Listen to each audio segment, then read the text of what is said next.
এর আগে আমরা অন্যান্য যে রাজ্যে বিজেপির সরকার রয়েছে সেই সমস্ত রাজ্যে এরকম এনকাউন্টারের সংস্কৃতি আমরা দেখেছি, যে সকালে ধরা হচ্ছে এবং বিকেলে তাদেরকে বিভিন্ন রকমভাবে এনকাউন্টার করে দেওয়া হচ্ছে। বর্তমানে আমাদের রাজ্যে এই পালাবদলের সরকারের পর, বিজেপি সরকার আসার পর বেশ ভয়ঙ্কর কিছু কিছু এরকম ধর্ষণের ঘটনা ঘটেছে। তার মধ্যে বারুইপুরের ঘটনাটা একটা ঘটে, এবং সেটার পর যখন ভয়ঙ্কর প্রতিবাদ মানুষজন দেখায়, সেইটার পর আমরা দেখি যে নড়ে চড়ে বসতে সরকারকে, এবং সেটার পর আমরা এটাও একটা অভিযোগ সামনে এসেছে প্রমাণসহ যে বিজেপির এক সভাপতি তিনি হচ্ছেন যে, আমরা দেখেছি যে তিনি যে অভিযুক্ত মূল ছিল তাদেরকে, যে মহিলা তার যে বাচ্চা মেয়েটি তার বডি পাওয়ার আগে তাদেরকে ধরে পুলিশের হাতে তুলে দেওয়া হয়েছিল সন্দেহভাজন হিসেবে। সিসিটিভি ফুটেজ দেখে গ্রামের লোকজনই সেটা করেছিল, কিন্তু আমরা দেখেছি যে সেই বিজেপির সভাপতি সে তাদেরকে ছাড়িয়ে নিয়ে চলে গিয়েছিল, এবং পরবর্তীকালে যখন বিক্ষোভ আরো বেড়ে যায় তখন ভিডিও করে একটা নাটক করে দেখানো হয় যে না না আমরা তো ছাড়িনি, আমরা ধরিয়ে দিয়েছি। আসলে তারই দায়ে হচ্ছে যে মদতে হচ্ছে যে তখন তাদেরকে ছেড়ে দেওয়া হয়েছিল। ফলে তারপরে একটা বিপুল বিক্ষোভ যখন মানুষ শুরু করে তখন হচ্ছে যে সরকার স্টেপ নিতে বাধ্য হয়, এবং তারপরে আমরা জানতে পারি গতকাল রাত্রে নাকি সেই ঘটনার পুনর্বিবরণের সময় হচ্ছে যে একজন যে কাস্টাডিতে রয়েছে তার কি হাত খোলা থাকতে পারে, সে কি করে হচ্ছে যে পুলিশের কাছ থেকে গান ছিনিয়ে নিল বা কি এরকম ঘটনা ঘটতে পারে আমি জানি না, কিন্তু সেই ঘটনা ঘটেছে এবং তারপরে তাকে এনকাউন্টার করা হয়েছে। এবার তিনি ছিলেন মূল যে প্রত্যক্ষদর্শী। তো কোথাও গিয়ে এইটাও যে তিনি যা যা দেখেছিলেন, তিনি যেভাবে এই কেসকে সমর্থন করতে পারতেন, বলতে পারতেন কি কি ঘটনা ঘটেছে, তিনি কাদের হাতে মেয়েটিকে তুলে দিয়েছিলেন, কারা কারা অভিযুক্ত ছিল, সেই সমস্ত কিছু কি তথ্য প্রমাণ লোপাট করার জন্য এইভাবে তড়িঘড়ি করে এনকাউন্টার করে দেওয়া হলো। দেখুন, যেভাবে মব লিঞ্চিং এর কালচার কোনোভাবেই গ্রহণযোগ্য নয়, সেটা যেভাবে খারাপ, ঠিক একই রকম ভাবে এই এনকাউন্টার কালচারটাও খারাপ। শাস্তি একদম নিয়ম মেনে, সংবিধান মেনে সেই শাস্তির ব্যবস্থা করতে হবে, এবং রাজ্য সরকারের একাধিক নেতা মন্ত্রীরা যদি এই ধরনের হচ্ছে যে অসাংবিধানিক বিভিন্ন কথাবার্তা বলেন, তাহলে স্বাভাবিক সাধারণ মানুষকে তারা উস্কানি দিচ্ছেন, মব লিঞ্চিংকে প্রশ্রয় দিচ্ছেন। ফলে সেই রকম একটা, ওইটা যেমন খারাপ এটাও খারাপ, এটাও বলতে হবে। আমরা কি ধর্ষকের এনকাউন্টারের বিপক্ষে? তাহলে তোমরা চাই ধর্ষক যারা এরকম নির্মম কাজ করতে পারে তাদের শাস্তি হোক, তোমরা চাই?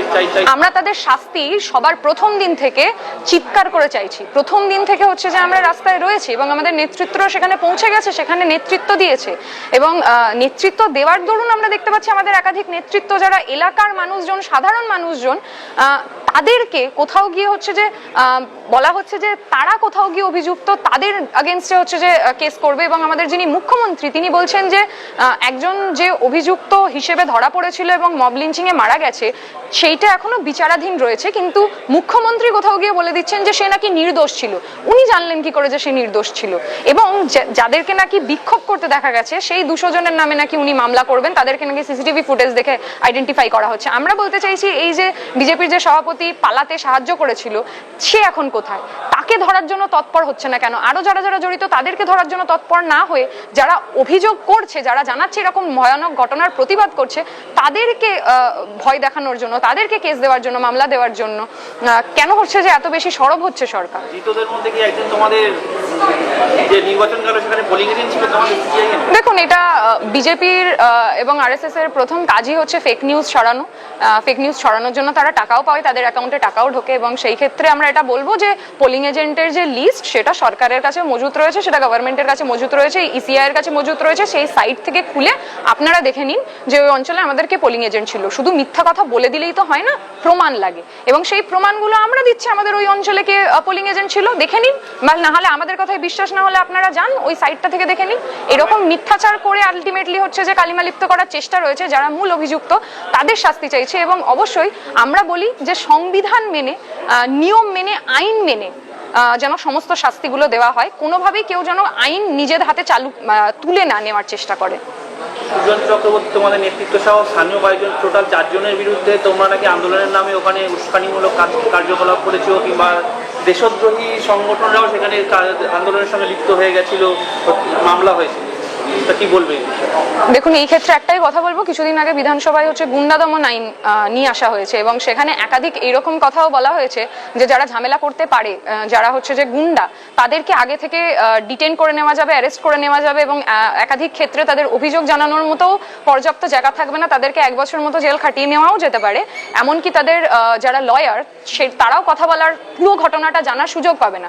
এরকম ঘটনা কি আমরা আগে দেখিনি? ইউএপিএ দিয়ে আমাদের আমরা দেখেছি প্রচুর যারা প্রতিবাদী তাদেরকে যে জেলে ভরে রেখে দেওয়া হয়েছে। আমরা স্ট্যান স্বামীকে দেখেছি, আমরা উমর খালিদের দেখেছি, আমরা সার্জিল ইমামের ক্ষেত্রে দেখেছি এবং সেই একই রকম ঘটনার পুনরাবৃত্তি এখানে করার চেষ্টা চলছে।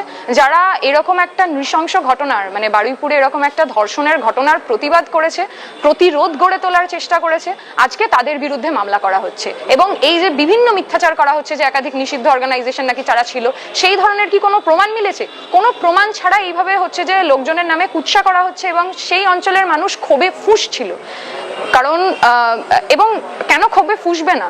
আমাদের রাজ্য সরকারের একাধিক মন্ত্রী, আমরা দেখছি যে রাজ্য সরকারের যে দল রয়েছে, যে বিজেপির নেতা দিলীপ ঘোষ, তিনি কিরকম কটু মন্তব্য করছেন। তিনি বলছেন কেন সংখ্যালঘু সম্প্রদায়ের সাথে একজনের এরকম হয়েছে বলে গা গরম হয়ে গেছে। এই ধরনের কটু ভাষা, এই ধরনের উক্তি উনি করছেন, বেসিক্যালি উনি উস্কানি দেওয়ার চেষ্টা করছেন। ফলে সেইটার বিরুদ্ধেই যারা প্রতিবাদী হচ্ছেন, লড়াই করছেন, যারা ধর্ষকের ধর্ম খুঁজে বেড়ানোর চেষ্টা করছেন, আর সেইগুলোর বিরুদ্ধেই লড়াই। আমরা বলতে চাইছি যে আইন মেনে তাদের কঠোর থেকে কঠোরতম শাস্তি হোক।